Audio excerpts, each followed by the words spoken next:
Halo, suara saya bisa masuk? Sudah, Bu. Oke. Oke. Maaf ya, ini saya pakai soalnya di sekitar bising. Ada anak-anak baru selesai istirahat. Oh iya. Oke, baik saya mulai nih, Bu. Oke. Iya, boleh. Oke, Assalamualaikum warahmatullahi wabarakatuh. Selamat pagi Bu Nurul dan teman-teman sekalian. Jadi untuk wawancara kedua ini dari kemarin kita wawancara yang pertama adalah terkait kita mencari permasalahan yang ada di SMK PGRI Blingi. Jadi di sini itu untuk wawancara kedua adalah dengan masalah yang ada yang kemarin itu nantinya akan kita analisis lagi menggunakan beberapa domain yang sudah kita tentukan dan tujuannya bisa membantu dan memberikan solusi dari kegiatan audit ini. Nah, nanti outputnya atau hasil akhirnya nanti berupa laporan yang memenuhi mata kuliah audit sistem informasi dari kelompok kami dan juga nantinya akan kami berikan ke pihak sekolah nantinya begitu. Nah, lalu untuk di wawancara yang kedua ini kami akan memfokuskan pada permasalahan yaitu yang pertama kurangnya sinkronisasi aplikasi yang kemarin sudah Ibu Nurul jelaskan terkait adanya data yang hilang seperti itu yang kemarin ya Bu ada G. Oke, yang kedua adanya transisi teknologi dari Laravel dan ke React.js begitu. Oke, mungkin langsung saja nanti pertanyaan-pertanyaan akan disampaikan oleh masing-masing anggota dan juga nanti eh, jika nanti ada dokumentasi atau data pendukung yang memang bisa diberikan pada saat ini juga nanti bisa ditampilkan jika tidak ada tidak perlu gitu. Jadi fleksibel saja seadanya begitu. Oke, mungkin langsung saja dari rekan-rekan.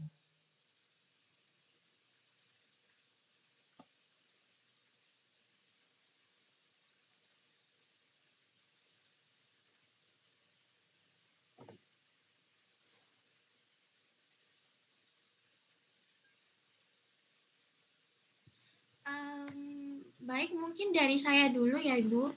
Ya. Saya di sini mau memberikan beberapa pertanyaan terkait pengelolaan sumber daya manusia dalam konteks TI yang ada pada sekolahan ya.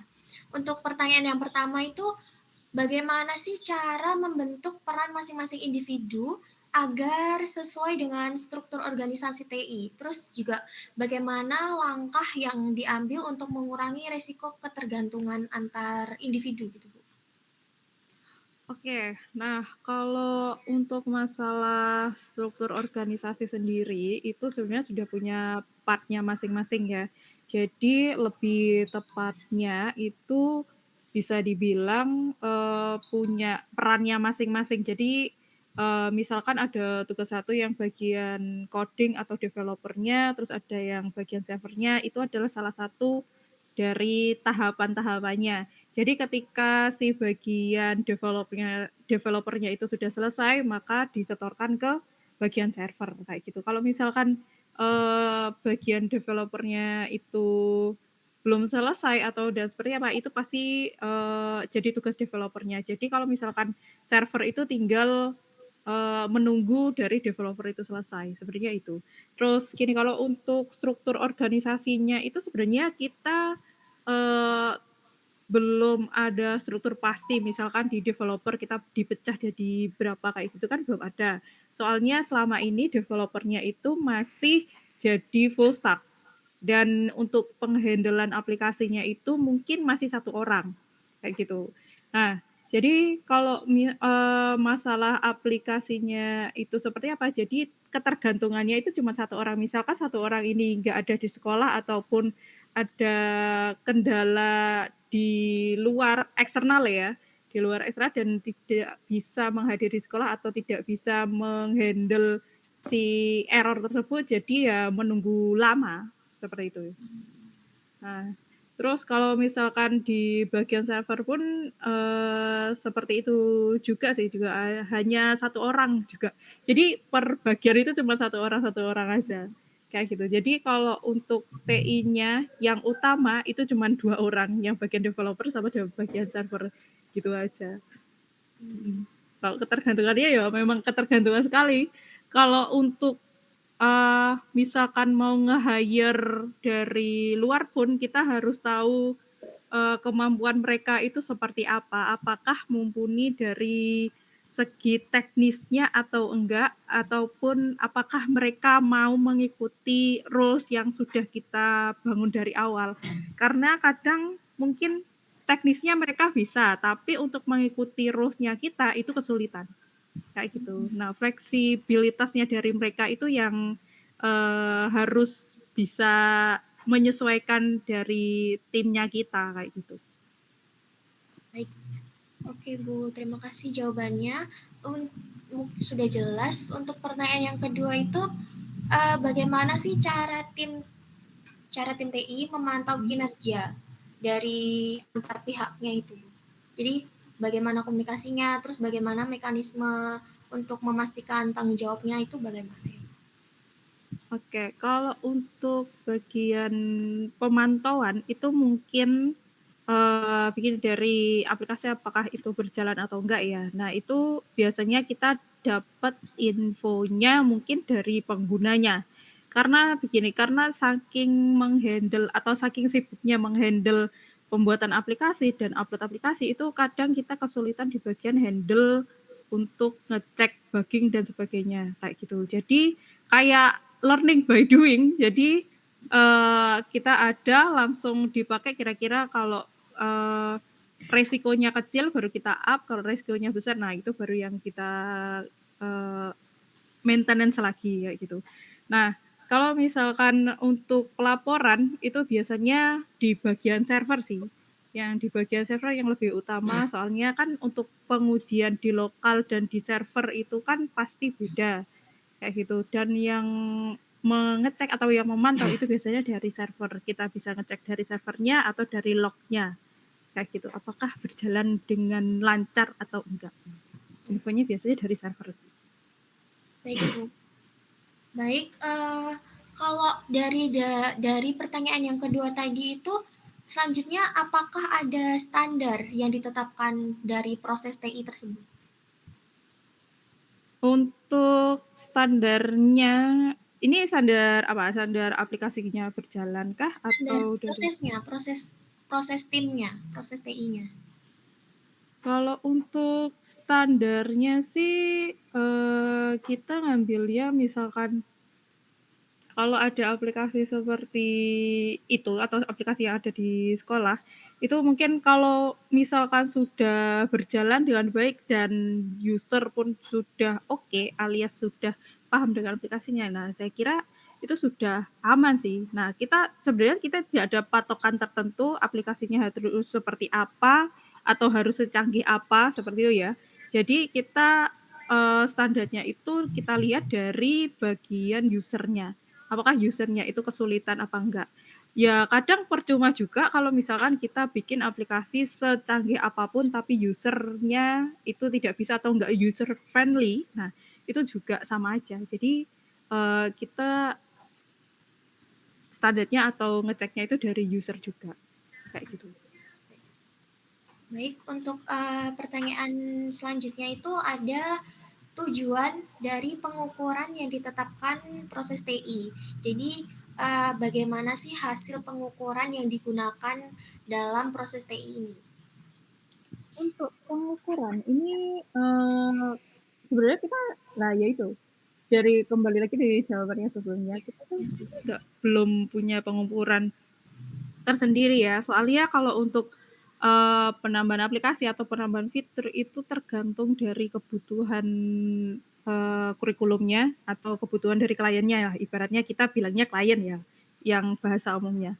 Kalau kita di sini bilangnya dari kebutuhan kurikulum, kayak gitu.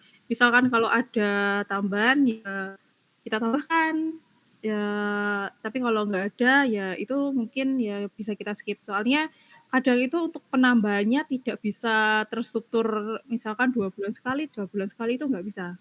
Karena sesuai dengan kebutuhan, itu biasanya, hari ini diinfokan, oh dari kurikulum, oh ini butuh fitur seperti ini. Nah, kita nanti akan buat sesuai dengan waktu yang ditentukan atau kesulitannya ya, tingkat kesulitan itu seperti apa, baru kita buatkan. Jadi kalau untuk pengukurannya sih kita masih belum ada pengukuran seperti itu.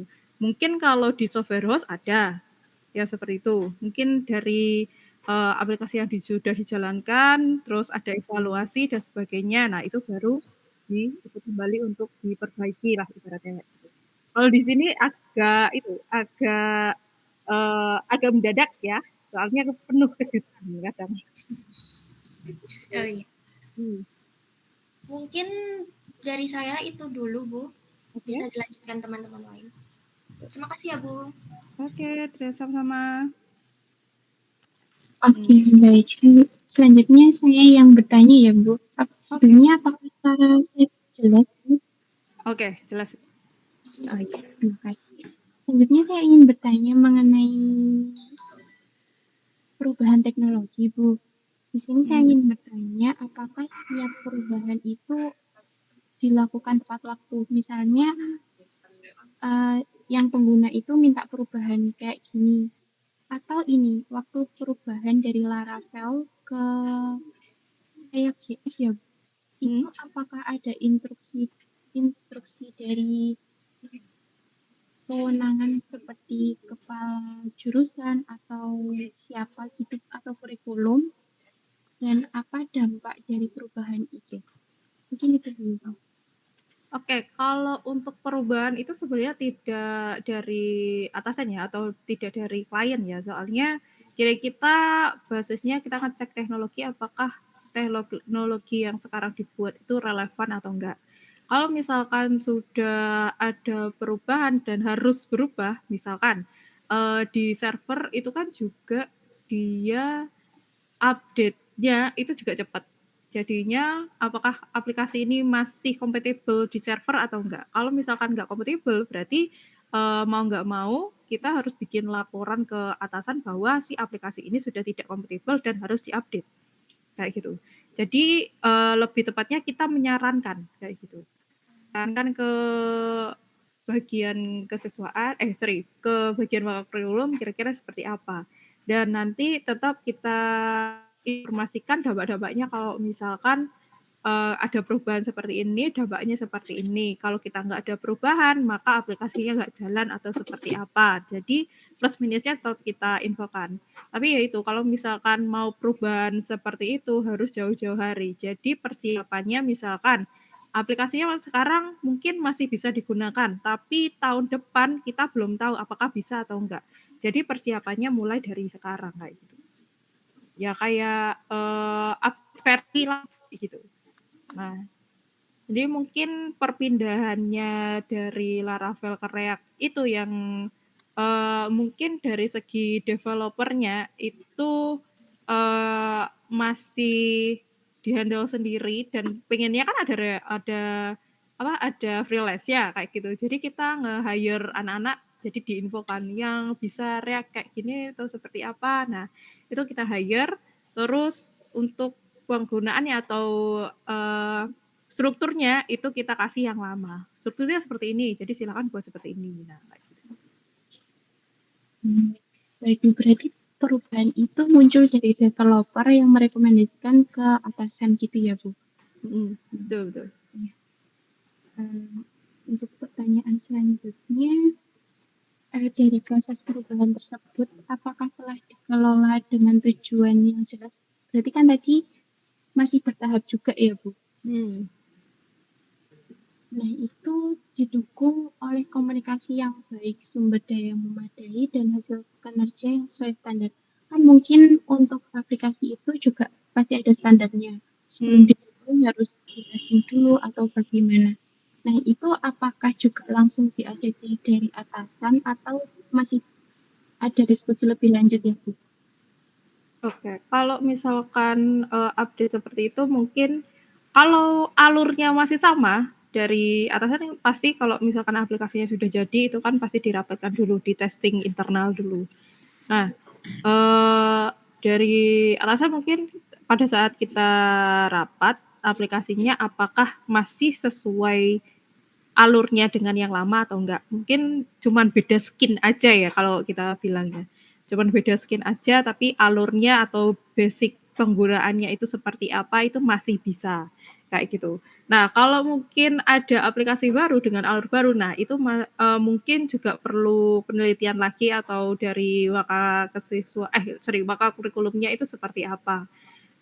Biasanya kita cek dari waka kesiswaan itu, aplikasinya seperti ini Pak. Nah dari waka kurikulum juga itu akan coba ngecek, nyoba testing, itu kira-kira apakah bisa atau enggak, kayak gitu. Jadi tetap kita rapatkan kalau alurnya tetap bisa berjalan langsung, misalkan masih bisa langsung dipakai dengan user ya, kayak gitu. Kalau alurnya masih sama. Biasanya sih itu sih. Kalau perbedaan itu kan cuman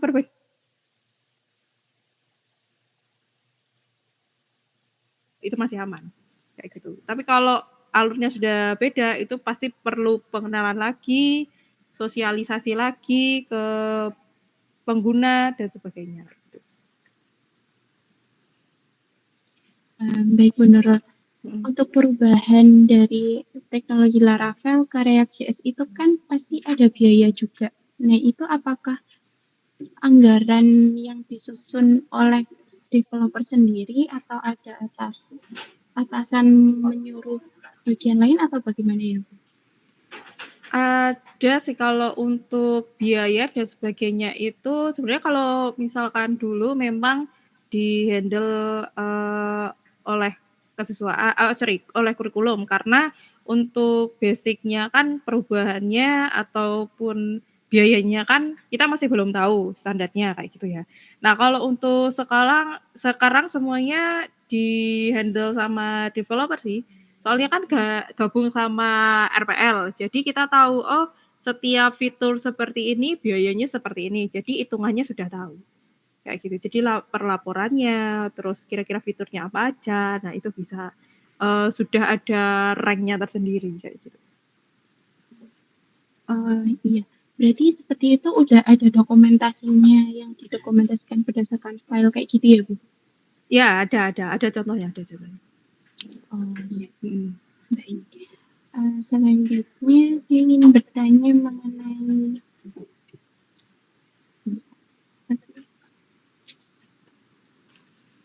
untuk perubahan itu kan perlu dipantau juga ya Bu waktu proses developernya.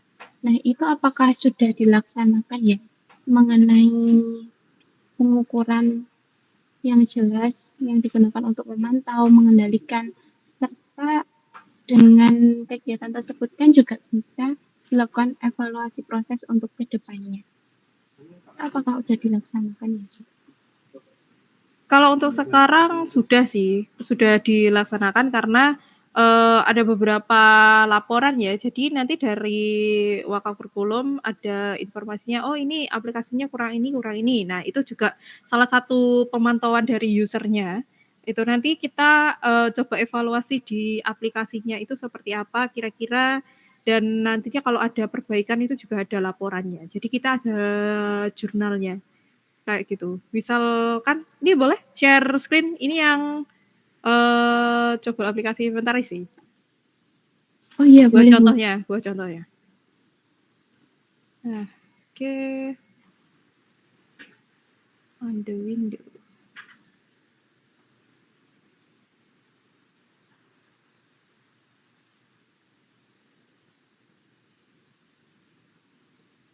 Oke, kelihatan?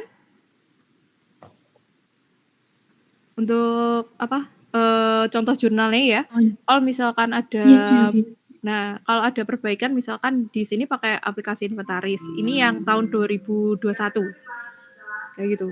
Jadi nanti, di sini ada informasinya, oh tanggal sekian, jam sekian, itu ada informasi buat, perbaikan menunya seperti apa, nah kayak gitu. Itu ada, dan mungkin ada beberapa lampiran misalkan ada perbaikan cetak atau seperti apa, kayak gitu. Berarti Contohnya ini sih yang mengisi developer-nya ya, Bu? iya, ini yang di Oh. developer-nya. Kalau untuk laporan biasanya ini yang dipakai buat itu, pelaporannya ke wakakurikulumnya. Iya, baik, Bu. Apakah ada dokumen-dokumen lain pendukung atau masih ini aja, Bu? Dokumen lainnya? Yang mendukung kayak yang sudah ditanyakan. Sebentar, maaf ya. Ya, ada sedikit gangguan. Oke, boleh diulang? Apakah ada dokumen lain pendukung, Bu, seperti kayak pembagian mungkin yang anggaran tadi kita boleh lihat sekilas, Bu? Oke, untuk anggaran ya, sebentar saya cek dulu apakah ada yang bisa di-share kalau untuk anggarannya. Kalau enggak juga enggak apa-apa sih, Bu. Ya, buat info aja sih.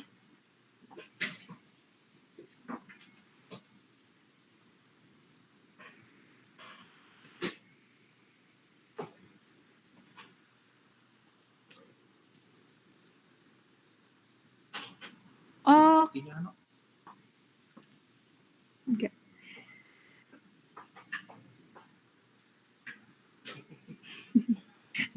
maaf. Oke. Oh, nggak ada di komputer saya nggak ada. Kebetulan nggak ada apa namanya. Oh Ya, iya, maaf. enggak apa-apa. Ya. Aman-aman saja. Oke. Mungkin saya lanjut ke pertanyaan selanjutnya ya, Bu. Oke, boleh. Dengan perubahan teknologi itu tadi kan pastinya tujuannya untuk tujuan bisnis yang untuk lebih efektif. Nah, itu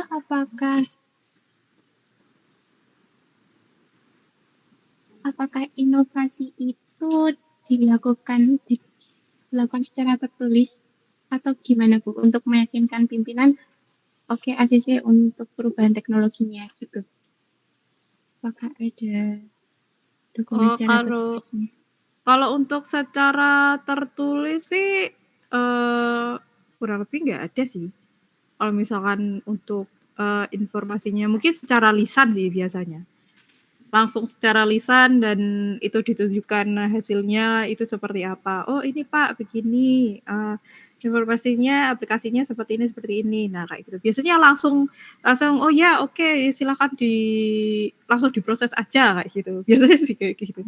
Kalau untuk sampai tertulis bikin laporan seperti itu mungkin sebelumnya ada, tapi butuh waktu sih kalau bikin laporan tertulis. Ya jadi biasanya langsung ketemu sih, kayak gitu infonya. Iya baik, Bu. Saya ingin tanya lagi untuk aplikasi di sekolah ini apakah ada kayak SKPL gitu, Bu? Surat kebutuhan perangkat lunak itu loh, Bu. Ya, saya surat kebutuhan seperti itu ya. Kalau di sini belum ada sih, belum ada kalau SKPL-nya. Kalau secara jadi untuk menentukan fitur terus alur berjalannya fitur itu bagaimana ya, Bu? Nah, kalau alur berjalannya fitur itu biasanya kita cek kebutuhannya. Kalau misalkan kebutuhannya itu seperti apa, baru kita yang analisis kayak gitu. Jadi kalau misalkan saya butuhnya bisa siswa itu bisa lihat jadwal. Cukup cuman statement seperti itu. Jadi yang analisa itu dari developer, oh kira-kira kalau untuk menampilkan jadwal itu kita butuhnya apa aja, kayak gitu. Biasanya seperti itu. Mungkin dari Waka Kurikulum cuman ngasih format, jadwalnya itu seperti apa, jadi kita yang analisis, oh ada hari, ada jam, ada mapel, ada guru, ada siswa, atau kelasnya. Nah, itu yang menganalisis dari developer sendiri. Jadi kayak gitu, mungkin, enaknya kalau misalkan sekolah punya developer sendiri bisa langsung analisis ya. Tapi kalau misalkan, kerjasama dengan, luar itu pasti, harus tahu, harus ke sini, bolak-balik, cari, penelitiannya itu seperti apa, datanya itu seperti apa, pasti kayak gitu. Mungkin kalau, jadi satu sama sekolah, kita enaknya kayak gitu. Jadi misalkan mau butuh data ini, tinggal calling bagian ini, tinggal calling bagian itu. Nah, kayak gitu. Oh iya Bu, berarti belum ada penulisan kayak use case, activity diagram, itu belum ada ya? Semuanya masih by tulisan langsung coding gitu? Betul. Nah, sebenarnya kan secara struktural kan kalau misalkan mau membangun sebuah aplikasi, kita harus bikin use case-nya dulu, ya kan? IRD dan sebagainya kayak gitu. Nah, tapi kalau misalkan untuk kebutuhannya itu mendesak, nah kebutuhan mendesak dan harus dipakai, nah itu kan karena di sini banyak kejutan ya, jadi kita skip, bagian itu kita skip. Jadi seperti pelaporannya itu terbalik. Jadi kita bikin aplikasinya dulu. Nah, kita bikin aplikasinya dulu, database-nya sudah ada, baru kita bikin pelaporannya. Use case dan sebagainya itu di Iya, Bu. belakang. Kayak gitu. Jadi dia kebalikannya, ya itu.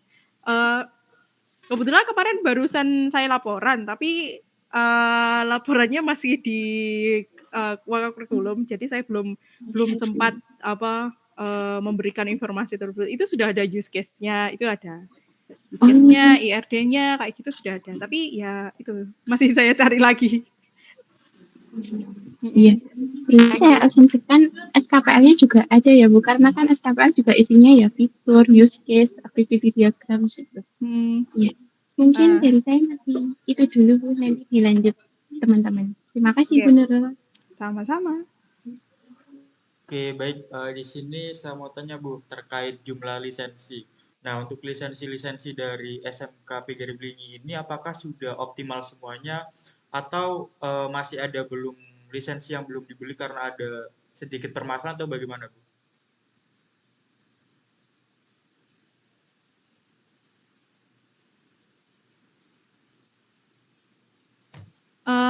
Tolong diulangi boleh? Tadi Iya, agak putus-putus ya? Oke, iya Bu, mohon maaf. Jadi di SMK ini apakah dari jumlah-jumlah lisensi itu sudah optimal semua Bu atau masih belum ada yang kebeli dengan ada permasalahan-permasalahan begitu? Kalau lisensi kebanyakan kita by kebutuhan ya. Jadi untuk kebutuhannya sekarang mungkin, sudah aman ya, sudah dilakukan subscribe ya, ada yang per tahun kebanyakan. Mungkin yang di bagian server, domain, dan sebagainya itu sama di bagian WhatsApp. Nah, itu sudah aman. Kalau untuk kebutuhan lagi yang perlu ditambahkan, kita masih cari lagi sih, belum ada kebutuhan lain yang kita butuh lisensi. Kan juga masih, yang kita bisa gratis, ya kita gratis dulu aja, gitu.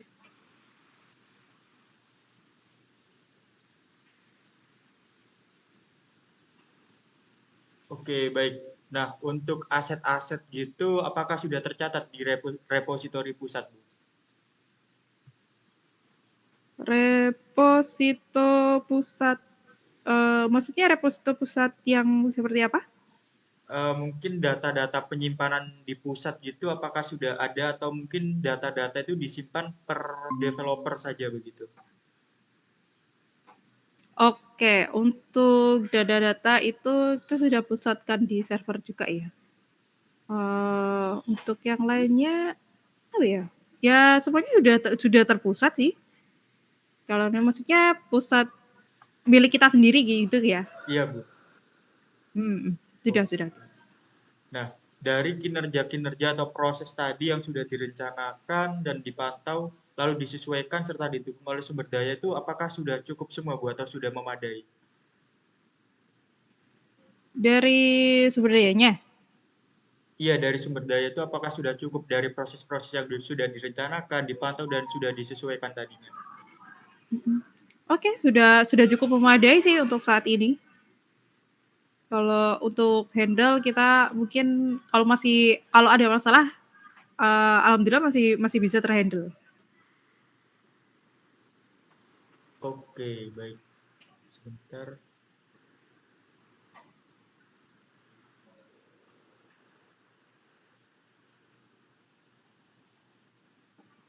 Oke, mungkin itu saja sih Bu dari saya karena sudah terjawab dari pertanyaan-pertanyaan sebelumnya. Oke, bisa dilanjutkan oleh Oke. teman saya.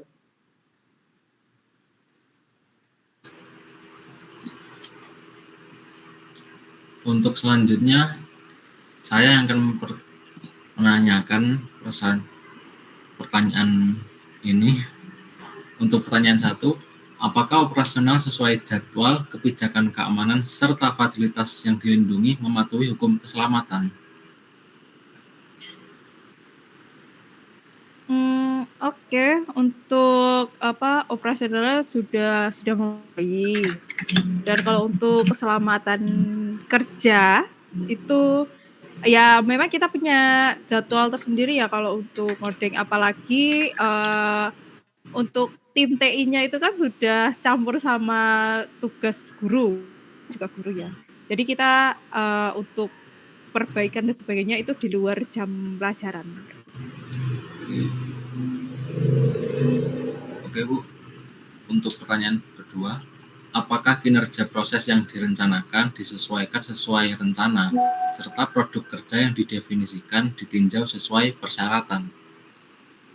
Oke. Nah, kalau misalkan perencanaan itu kan mungkin pasti kita punya targetnya sendiri, misalkan ada minta fitur ini harus dipakai tanggal berapa, kayak seperti itu. Nah, itu mungkin kalau selama fitur tersebut tidak terlalu rumit atau masih dalam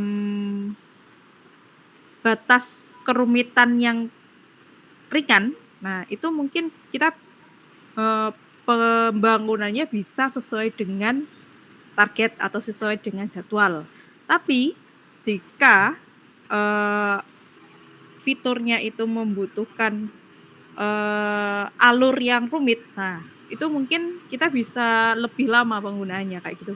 Jadi dari waktu yang ditentukan kita pasti bilang ke kliennya atau ke yang meminta aplikasi atau fitur tersebut, kira-kira kita analisis dulu, oh kira-kira ini rumit apa enggak, oh ini seperti apa kayak gitu. Pasti kita kasih waktu tenggangnya. Dari waktu yang kita bisa selesaikan itu pasti saya lebihkan. Jadi untuk mengantisipasi aplikasi ini itu tidak terlalu waktunya terlalu melebar kayak gitu ya. Nah, mungkin seperti itu sih. Oke. Untuk pertanyaan selanjutnya, Bu, apakah proses standar didefinisikan mencakup kompetensi, peran, infrastruktur diterapkan dengan daya dan data yang memadai? Oke. Nah, kalau untuk infrastrukturnya sendiri itu sebenarnya sudah memadai. Tadi juga sempat disinggung kalau misalkan kita membutuhkan data ataupun yang seperti alur dan sebagainya, itu kita komunikasinya itu lebih cepat karena satu tempat alias satu sekolah. Jadi tinggal menghubungi bapak ini ataupun menghubungi petugasnya, itu datanya bisa langsung kita dapatkan kayak gitu. Oke. Untuk ini pertanyaan terakhir dari saya, Bu. Apakah tujuan pengukuran proses untuk mendukung tujuan bisnis ditetapkan dan digunakan untuk mengontrol proses dan menganalisis variasi? Lebih tepatnya gimana ya? Saya masih belum nangkep. Singkat aja, Bu. Mhm. Apakah tujuan pengukuran proses untuk mendukung tujuan bisnis ditetapkan dan bagaimana penggunaannya dalam mengontrol proses di dalamnya itu? Oke, kalau untuk mengontrol prosesnya, sebenarnya saya masih belum bikin yang misalkan, harus terstruktur bikinnya atau prosesnya itu seperti apa, karena, mungkin variasinya itu terlalu banyak ya, kalau untuk variasinya. Ya. Jadi, kalau untuk proses terstrukturnya sendiri kita belum ada kalau seperti terstruktur. Karena semuanya diinfokan mendadak kadang ataupun ada, bug, error dan sebagainya, itu cuman tulisan biasa, "Oh hari ini ada laporan, oh ini hari ini ada laporan," kayak gitu. Jadi untuk informasi struktur mungkin masih itu perlu dikembangkan lagi ya, agar misalkan di kemudian hari ada tim yang lain ataupun ada tambahan anggota, itu bisa melihat ataupun menganalisis apa yang terjadi saat ini. Jadi kayak jika ada tugas baru diproses gitu kan Bu ya? Iya, Enggak betul. perlu. Betul kayak gitu. Udah Bu, itu pertanyaan dari saya.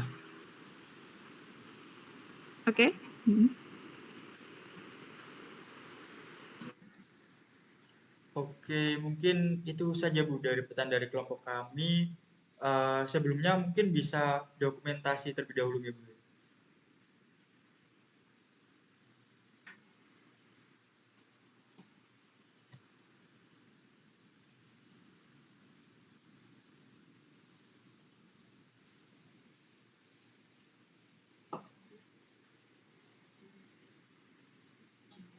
Iya, terima kasih Bu Nurul. Kami atas ketersediaannya sudah mau diwawancarai, sudah menyempatkan di waktu sibuk-sibuknya. Terus mungkin ini wawancara yang terakhir, nanti galangan data ini akan kami proses untuk laporannya. Nanti untuk laporannya juga akan kami kasihkan juga ke Bu Nurul untuk bahan ya dilihat-lihat, mungkin bisa dijadikan rekomendasi untuk lebih baik juga.